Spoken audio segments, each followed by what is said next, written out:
What Would Louise Say? Join us every Tuesday at 10 a.m. Mountain Time. Hosted by Reverend Martine Bernard. Explore the wisdom of Louise Hay. Brought to you by New Thought Media Network. Dive into Louise's teachings. Experience healing and empowerment. Reverend Martine shares insights. Connect with a contemporary audience. Unlock your potential. Transform your life with love. Embrace positivity and healing. Join our vibrant community. Ready to join us? Let's spread love and wisdom together. Please like, share, and subscribe. Only on New Thought Media Network, positively inspiring.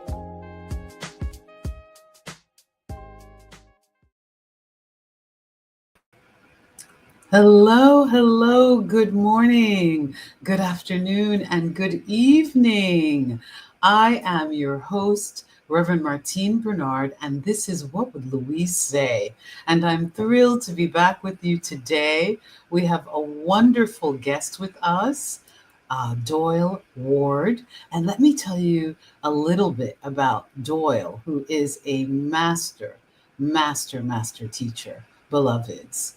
So, Doyle Ward is a gifted life coach, workshop leader, and lecturer in personal development. He's a certified Heal Your Life workshop leader and coach, a grief recovery method specialist, a consulting hypnotist, and a deeply intuitive medium. His Friday night affirmation clinics became joyful gathering places where people learned how to create affirmations that truly transformed their lives. He has over 25 years of business experience and more than 30 years in developing his spiritual gifts. Doyle brings real life wisdom and spiritual heart to his client. His story is extraordinary. He was shaped by a near-death experience as a child, which left him on a quest for a deeper spiritual knowledge and a calling to remind us that we are never alone. Doyle, welcome to What Would Louise Say? I'm so excited to have you today here with us. Wow, it's an honor and a joy to be with you today. Thank you for having me. Oh, thank you so much. And so my first question is, how did you discover Louise Hay's work? Well, it's kind of an interesting story. Yes. In my, what I call my past life, in this life, I was an executive in a global corporation. And I had grown up in the corporate world. And I reached a point where I was working too much, more than too much. I worked in an industry that was 24 hours a day, so I could really, really work all the time. My health was suffering, and I was too young for all the things that were going on back then. And it all came together one day I was at work, and I had a health crisis. And it took me out, and I had to spend a little weekend in the hospital. Turns out I was dehydrated, and I had some other things going on, but I had just pushed myself to the limit. Anyway, so then I had a mandatory 2 weeks at home for the first time, and I don't even know how long. And I'm sitting there thinking, okay, I need to change my life. Like, I need to do something different, but I don't know how, and I don't know what to do. So I started looking on my bookshelf to find something to read. I was like just looking for anything that I had at the house. And there was this book that that my mother had been given years ago by a chiropractor. And it was called You Can Heal Your Life. And I was like, yes, that's exactly what I need. I need to heal my life, my body, my mind, my emotions, all of it. So I pulled that little book down and I started reading it. And I was like nodding my head the whole time, like, okay, maybe there's something to this. So I thought, okay, here's what we'll do. I'm going to treat this like I would any other project, and I'm going to work it. I'm going to read every word. I'm going to do every exercise from start to finish while I'm at home for 2 weeks. And if there's something to it, I ought to see a change. And I did. And that's what started the whole journey. You did every single assignment. Well, I call it assignment. It's not an assignment, but beloved, it's exercises that deepen us and help us to realize what may be our blocks and what we're willing to release. You did them all. Every one of them. That is fantastic. That is fantastic. And so, did you see immediate results? I mean, Louise always talks about the inner ding, the parking angels, were there shifts, Doyle? Yeah, almost immediately I felt better. Just saying the words and practicing the affirmations gave me like I don't know, a hope, if you will. Yes. It was something I could do because at that time I felt like life was out of control, that I was just sort of stuck in a cycle that I couldn't see an end to. And doing affirmations helped me feel like, okay, this is something I can do for myself. I can't change the outside world right now, but I can change what's going on in here. And it helped me feel empowered. And then from there, I started to get new ideas. Like that inner ding, the intuition started to come in. And those new ideas led me to find a fellow Heal Your Life coach in Houston, which is where I was, and started working with them. And that really helped me get into this whole process of following Louise's work and using it to reclaim my life. Wow. So, what were some of the changes that happened in your work life? Did you apply the principles and still go back to work and continue in your field, or was there an immediate, a soon shift? What happened? This is Yeah. exciting. Well, I did go back to my career that I had With spent my the whole life building. changed mind. That's the Yes, key. With that the was different. changed perception. Exactly. Yes. I was determined to take this new mindset with me into my work and my career at the time, and take control of at least the way that I perceived what was going on. So, so I had little sticky notes, I had little affirmation cards, I had all this stuff, and then I would go to work. And in my drawer, right when I would pull it out, I'd have all these affirmations and positive statements. I made my screensaver at work, my affirmations at the time, Wow. and I started to incorporate it like that. So my work didn't change. It was the same environment, the same stress, the same demands, but I changed. Yes. Yes. And that's the key. So you created something I absolutely love the idea of an affirmation clinic. Was this, when did you go to the training, the Louise Hay Heal Your Life, a teacher and coach training? And did you create the affirmation clinic after that? Or was this something that came through as you were integrating and embodying Louise's principles? Great question. I took the Heal Your Life workshop leader training in 2010. And that was amazing. That experience is like none other. It's an immersion into this world of affirmation, visualization, and empowerment, and healing and love. It's amazing. And I had never done anything like it. It completely was the right thing to do at the time. So from there, I was still in my corporate career, but it was in that moment, and when I was there that week in the workshop, that I made the decision that I was going to leave and do something different. And that's when I decided to take the next step and take the coach training. So the following year, just the way that it rolled, I took the coach training in 2011 and was determined to make that work, to become a coach and spread this healing, spread this love, spread this possibility that I know people need, because I needed it. And I couldn't be alone in that. I'm sure other people feel stuck and want to make a change, you know? So after I took the coach training, then, you know, Louise Hay would say, uh, if you want to be a winner, you have to hang out with winners, right? Or surround yourself with winners, okay? And so I started to study more about the things that she had done.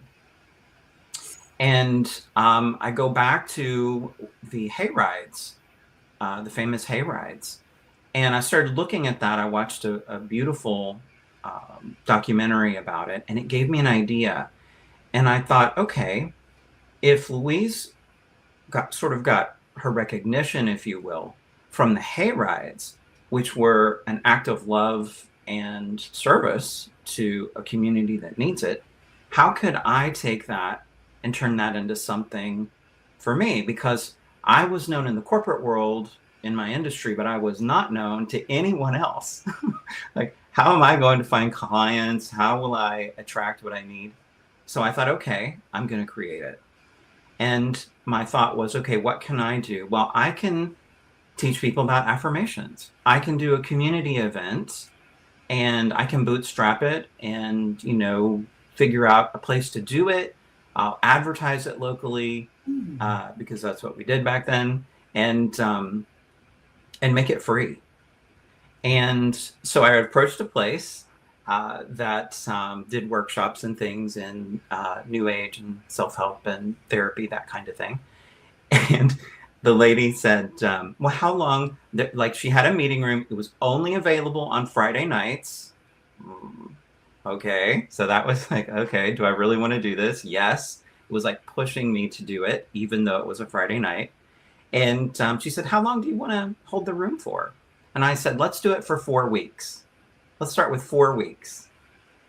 Well, 4 weeks turned into just under 5 years. Continuous. Wow.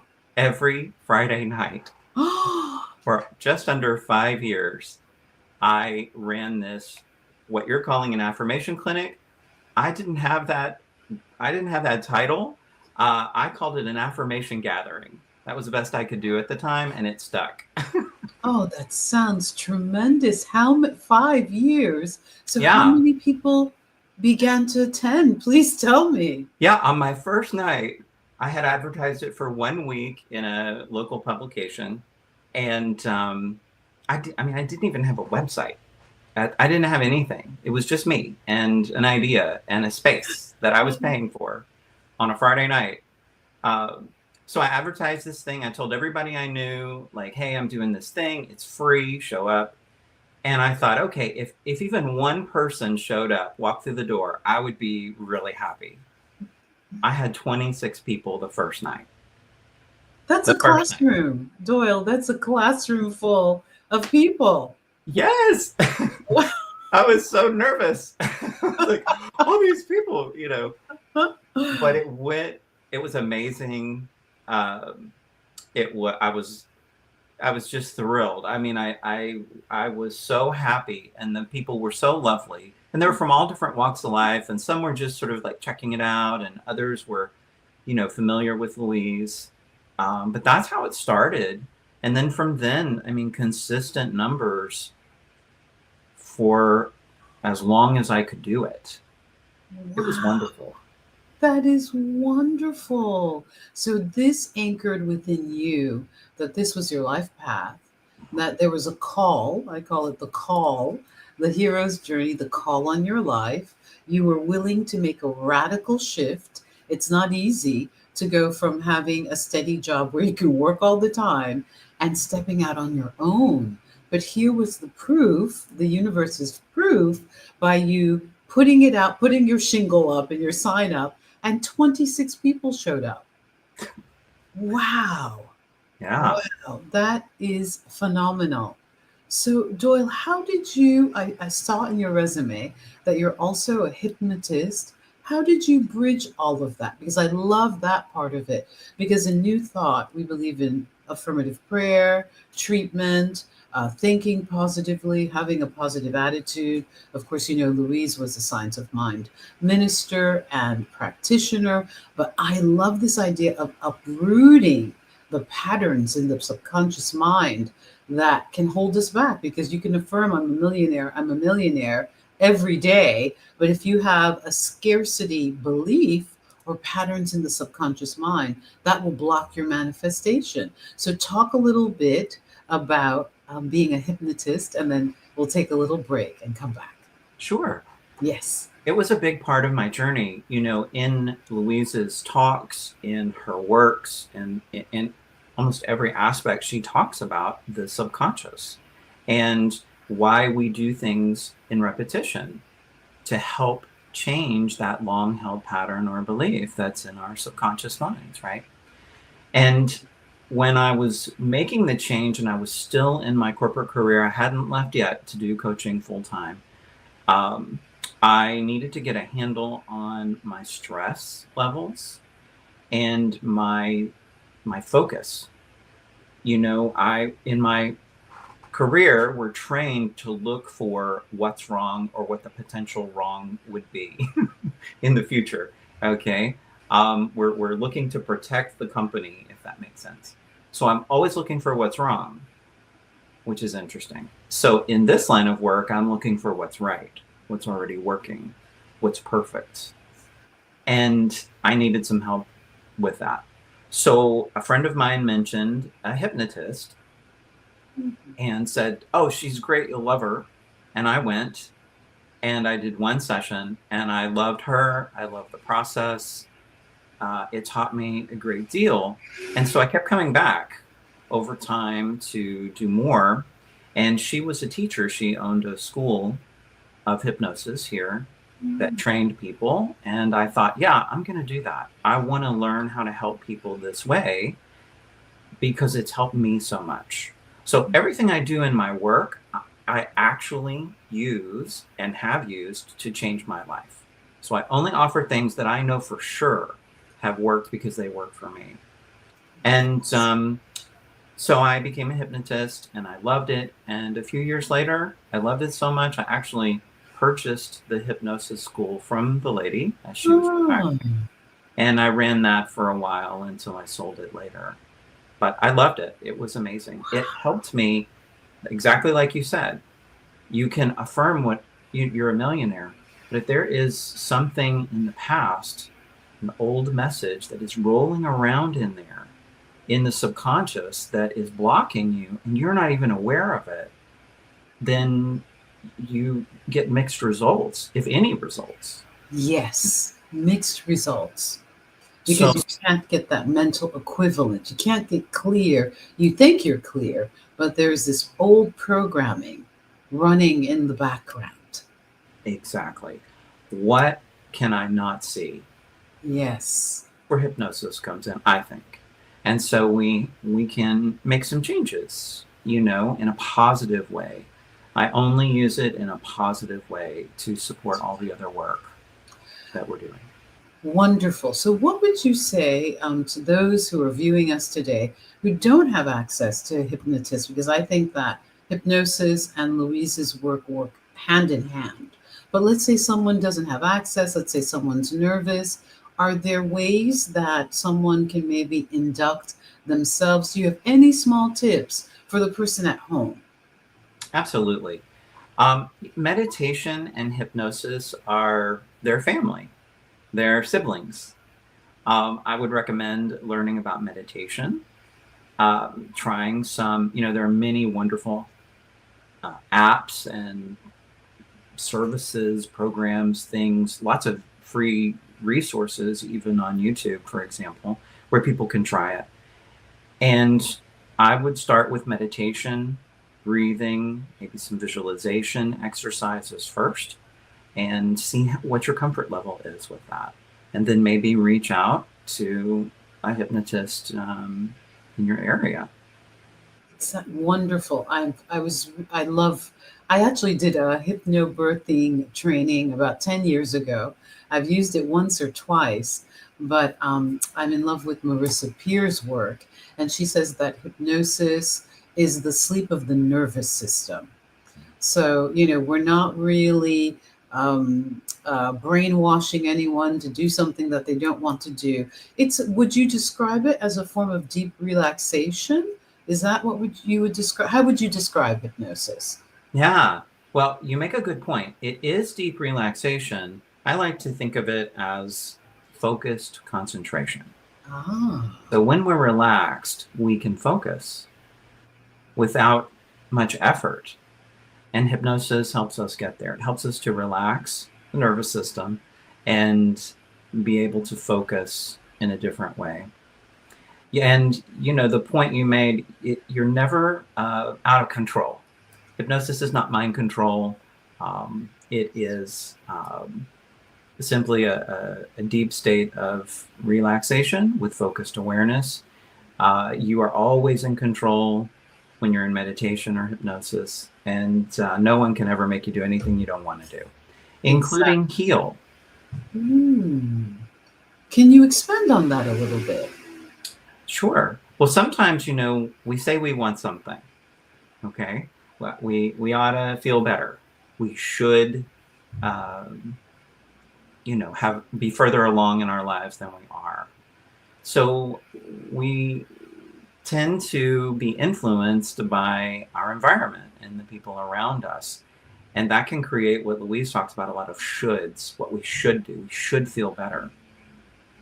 However, sometimes there can be a subconscious idea that we don't deserve to feel better, or that only other people can have what it is that we think we want. Only other people can be prosperous, and that they deserve it somehow, and maybe we don't. So, even though a hypnotist may have your best interest at heart, do their best work to help you achieve your goal, you have to participate as well. You have to want to do it. Wow, that is so profound because I know us self helpers who've been doing this work, new thought, new age, whatever you call it, self awareness. We forget, we go to the retreats, we go to the hypnotists, we go to the Reiki healers, we go to the, Qigong, we go to the prana, we go to the meditation centers and sessions. But if you don't feel that you're worthy and deserving, and if you're unwilling to do the work, ultimately it doesn't mean anything. Wow. Thank you for that nugget because so many of us spiritual seekers are doing so much. But if you're unwilling to really do that work, and what would you describe the work as? What is the work you're talking about? Loving and accepting yourself and your self-worth. And that's it. That's the work. All those modalities you mentioned, I've done them all too, are fantastic. But the work is the same. The work is the same. And that's what brings me back to Louise's work, because she says, she's a simple lady with a simple message. But the message may be simple, but it's a lifetime or more to master. And everything comes back to that, how we feel about ourselves, how we genuinely feel, and what we feel we deserve. That's the work. That's the work. That's the foundation. And it can sound so simple that it sounds ridiculous. For some people, they're like, but I love myself. What do you mean? But do you love yourself when something goes wrong? I love when Louise says, if something happens, and you make a mistake or you're feeling bad or something goes wrong, make sure to rush to the mirror and say, I love you. I really, really love you. Even when it doesn't look perfect, even when you make mistakes, even when you screw up big time. I love you. I really, really love you. And that gets to that little inner child that has felt rejected all of his or her life. And it's so profound. You're really helping me today because I've been running around, my beloveds, with 10,000 things on my plate, feeling as though I'm not doing it right. And Doyle is an answered prayer today. So, Doyle, we are going to take a break because we're going to talk about your near death experience as a child. That sounds wow. I'm excited about that. So, my beloveds, this is Reverend Martine Bernard, and this is What Would Louise Say on the New Thought Media Network.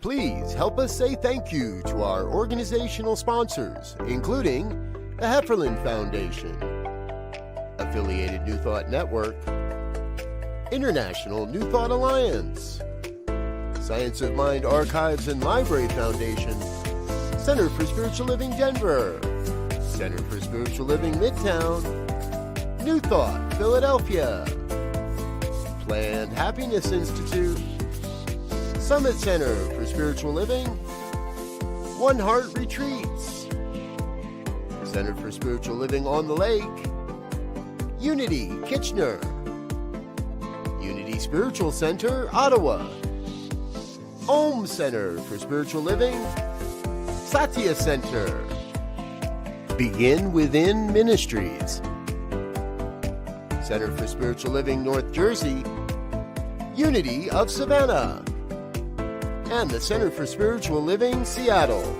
as well as all of our individual donors. Thank you for being part of the New Thought Media Network. Please like, share, and subscribe. New Thought Media Network, positively inspiring.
What Would Louise Say?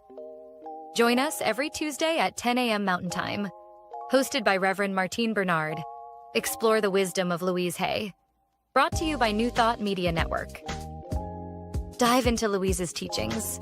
Experience healing and empowerment. Reverend Martine shares insights. Connect with a contemporary audience. Unlock your potential. Transform your life with love. Embrace positivity and healing. Join our vibrant community. Ready to join us? Let's spread love and wisdom together. Please like, share, and subscribe. Only on New Thought Media Network, positively inspiring.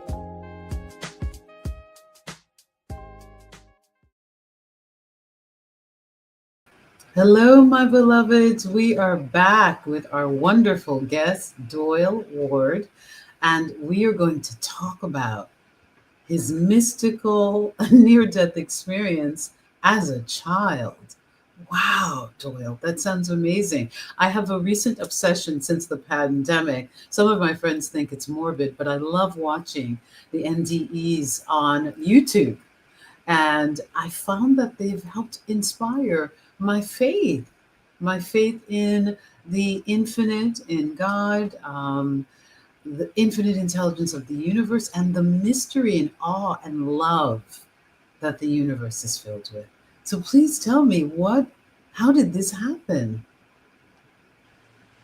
Well, when I was 14, I had to have a surgery. Specifically, had to have my tonsils taken out. And I had never had a surgery or anything at that point in my life, nothing. I was told that it's a one-day deal. You go in the morning, you come out that evening, and then there would be, time off from school, ice cream, and, everybody gets to wait on you. And All that good that stuff. sounds great. It sounds great. And I wouldn't be sick anymore. Like I wouldn't have the tonsil issue. So it all sounded good. Yeah, until it didn't. So I went in and, my parents at the time, you fill out a million pieces of paperwork that say there could be a chance that something could happen, like 1 in a million or whatever. Well, I was the one.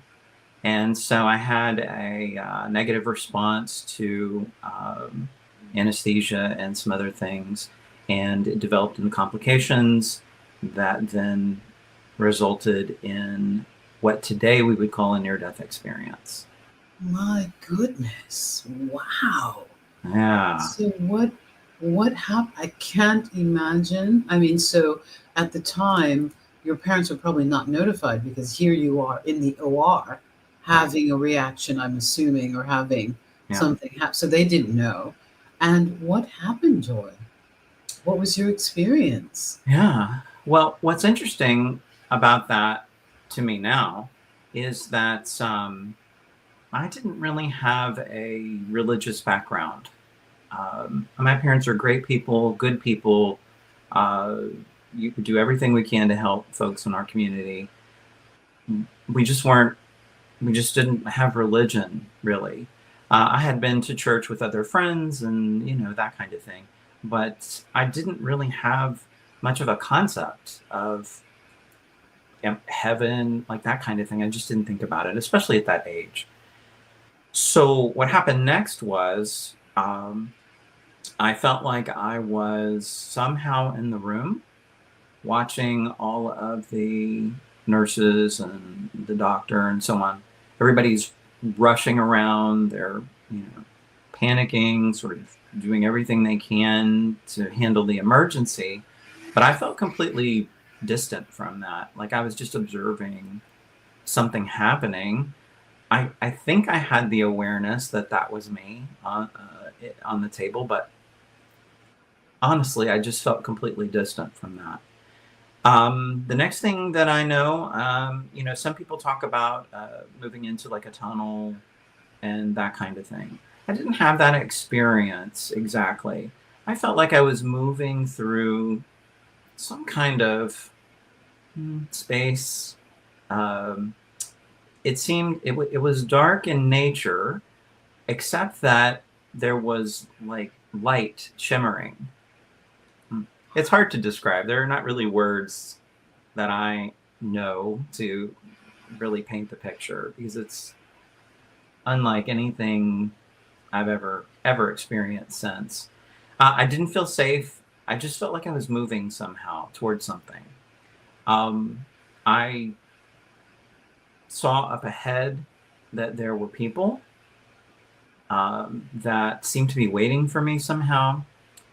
I recognized one or two of them, but there were several. I mean, there was a group of people, and I didn't know them all in life so far. I didn't know them. Yeah, I felt like, wow, I felt drawn. I felt like I was going home somehow. I don't know. I felt completely well loved. It was so right somehow to be moving towards these people. I did see, as I mentioned, a relative, well, two that I did know in this life that had passed. But I felt like when I finally reached them, that I sort of knew all of them, even though I didn't. It's very strange. And I wanted to move past them. I wanted to keep going. I wanted to be with them. I wanted to move past them. But I was told I couldn't go any further. And no one was talking. It wasn't like the way we're talking now, using our voice and so on. It was sort of, I don't know, Like a call it telepathy, telepathy, a telepathy of sorts? sort Okay. of. Yeah, that's the best way to describe it. And yeah, I was told that it wasn't time and that I couldn't go any further and I needed to go back. And I didn't want to. I didn't want to go back. I wanted to move past them and go further. Um, yeah, the next thing I know, I am waking up in a hospital bed. I had been in an induced coma to let my body heal, and I was back. My goodness. That sounds incredible. Very incredible. Now, at the time, did you share this? Did it, did you think that you really had the experience? Did it feel like a hallucination, or were you 100% certain that this had happened? Because sometimes, what were your reactions when you came to, if you don't mind sharing about that? Yeah, when I came to, I was confused. I didn't know where I was, and it took a long time to recover from that. About a year to recover from all of that. Oh my It was goodness. it was a big deal, a big shock to my body. I didn't in what I can tell you is, did it happen? 1,000,000% it happened. It was maybe the most real thing that has ever happened. I, I, My goodness. I have absolutely no doubt um, that happened. Yeah, it's hard to describe, but it's more real than anything else I've ever experienced. Wow. So So coming from a non-religious background, did this give you a definite sense of knowing that there's something larger, God, the God of your understanding, however you would describe it? Did this inspire a spiritual awareness in you, a spiritual conviction, the uh, old-fashioned word? yes, I mean, I went in a child and I came back something else. Uh, Awakened, I was awakened. somehow older, more mature, and it has since driven my passion to learn everything I can about spirituality, um, the afterlife, how it affects us, how things work. Yeah, it started my whole personal quest to understand what happened To and try to make understand. sense of it. Yes, to understand life in the universe. How inspiring. This brings me to this junction of you doing the grief coaching work. Did that inspire you to support people through the grieving process? And of course, grief happens in relationships, work, but the transition or the death of a loved one, grief around terminal illness. Did that inform the reason why inspire you to go into that work? Because I assume that you probably have a fearlessness around death. I assume you don't fear it like maybe many of us do or the average person does. Yeah, that's it. For me, I am not afraid of death because I know that there isn't death. It's not what we think it is. Um, I tell people that I work with, I've been dead before. It's no big deal. It's not what you think it is. Oh, But you that's can't, great. I don't think you can get it unless you have been there. I don't think you can really understand that. So I don't have a fear of death. I have a fear of pain. Like, I don't want to suffer. Me too. Me I don't, too. I'm I don't with want you to there. suffer. But Yes. the actual process of moving on, I'm not afraid of that.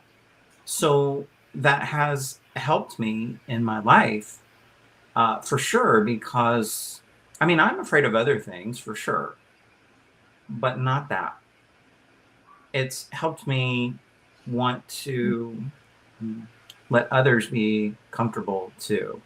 And I think ultimately it had a part to play with me learning more about grief and how I could help people. What drew me to that work in the moment was I lost someone very close to me. I lost my grandfather very suddenly. and he was a big part of my life, and I just didn't really know how to deal with it at the time. And so I had to learn more about that. And that really started the journey. And then it goes hand in hand.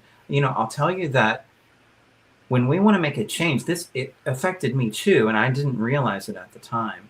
But when we want to make a change, some of the messages that we have, some of the things that hold us back are the grief, the fear of leaving the pain behind somehow.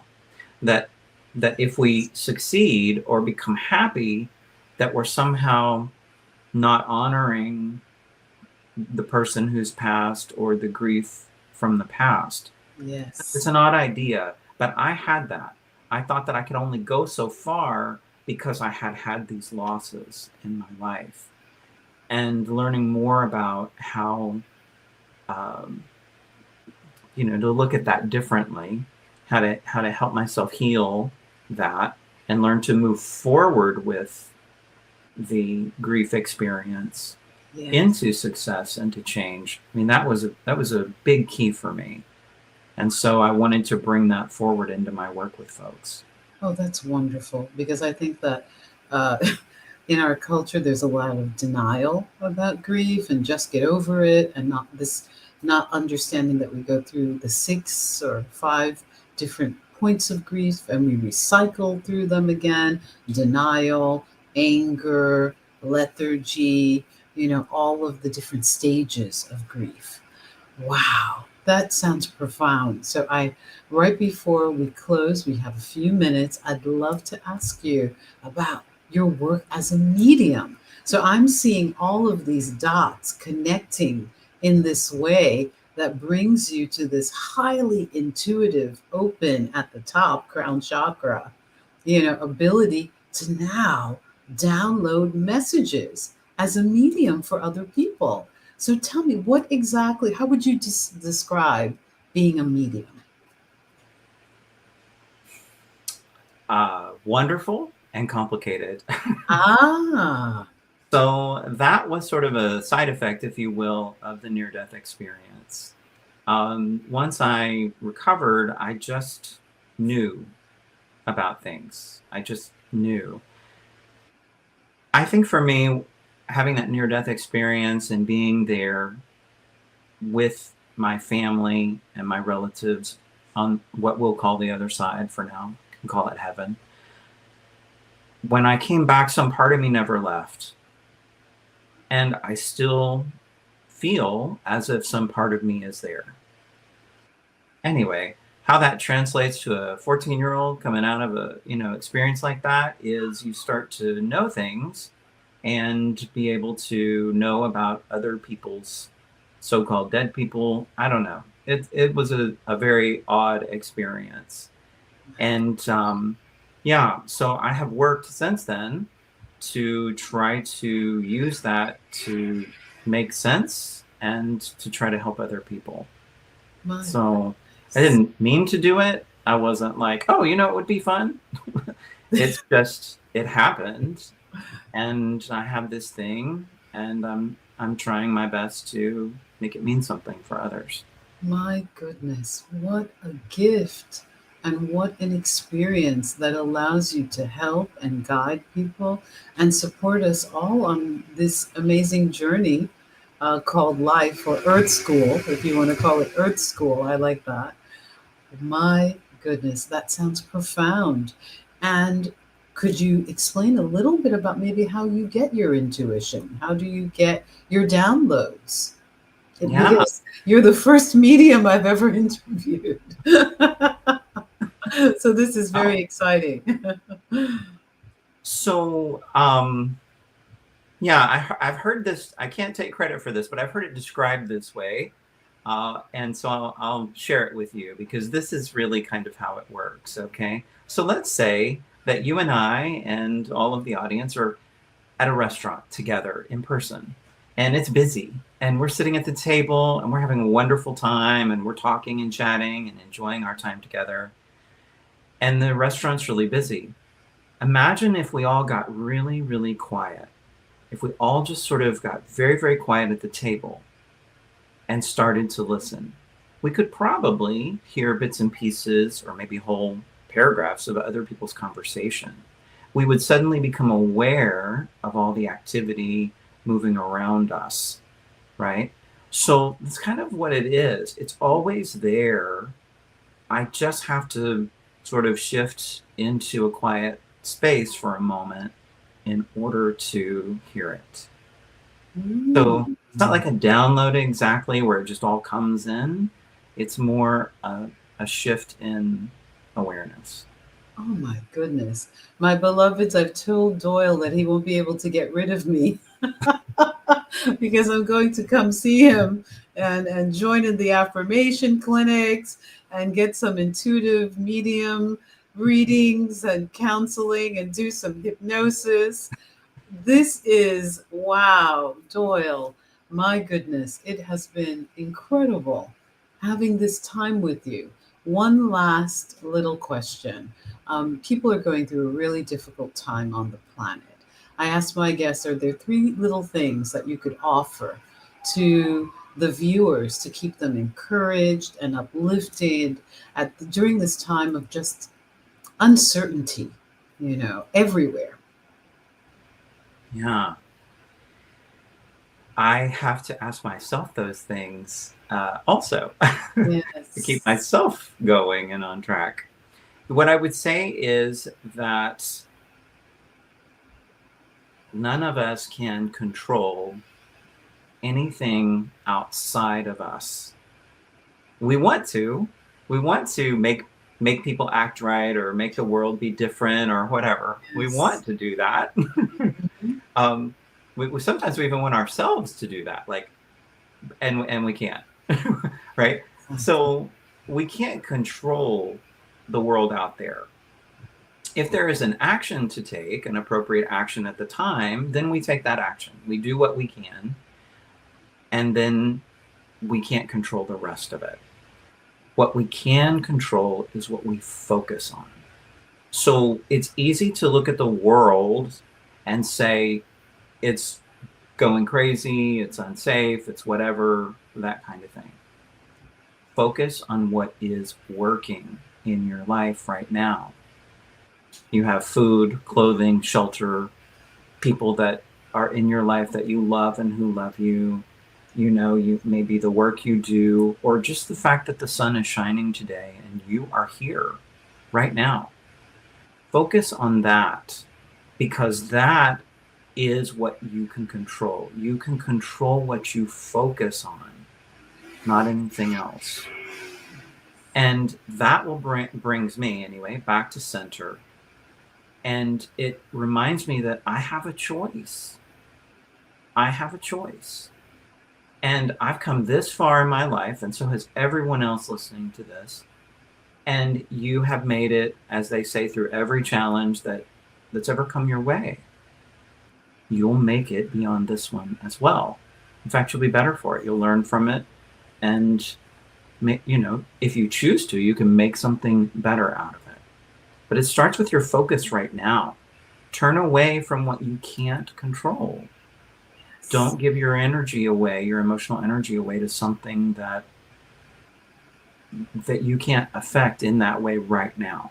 In any way. Oh my gosh, that's phenomenal. Thank you. How can we find you? Do you have any upcoming workshops? Tell us a little bit. There's your website right there. You mentioned that you are open for a few clients, that your calendar doesn't become free. I can imagine, beloveds, that Doyle is very busy, but tell us a little bit more right before we come. Yeah. Well, I have a couple of folks that have graduated, if you will, achieved what they needed and moved on. So I have a couple of spots open in private coaching right now. And I will have some events coming up in the winter. More of that can be found on my website under events there. Yes. But, you're welcome to reach out with questions. Would love to hear from you. Wonderful. It has been so incredible having you on. our show, What Would Louise Say? Thank you. You've inspired me.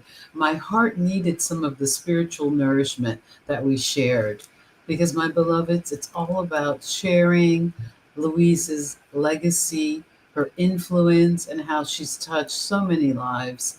And Doyle, it's been wonderful. One of the few male Heal Your Life teachers and coaches. We didn't even talk about that, but we will have Doyle back on because I'm hoping to have a some kind of panel, Heal Your Life panel, with a few master teachers, Heal Your Life town meeting, so we can discuss what's going on in the world and Louise's perspective and just help our viewers even more. So I can't thank you enough, Doyle, for being with us today on Thank What you. We Say. Thank you. So, my beloveds, this is Reverend Martine Bernard, the host of What Would Louise Say on the New Thought Media Network. What Would Louise Say? Join us every Tuesday at 10 a.m. Mountain Time. Hosted by Reverend Martine Bernard. Explore the wisdom of Louise Hay.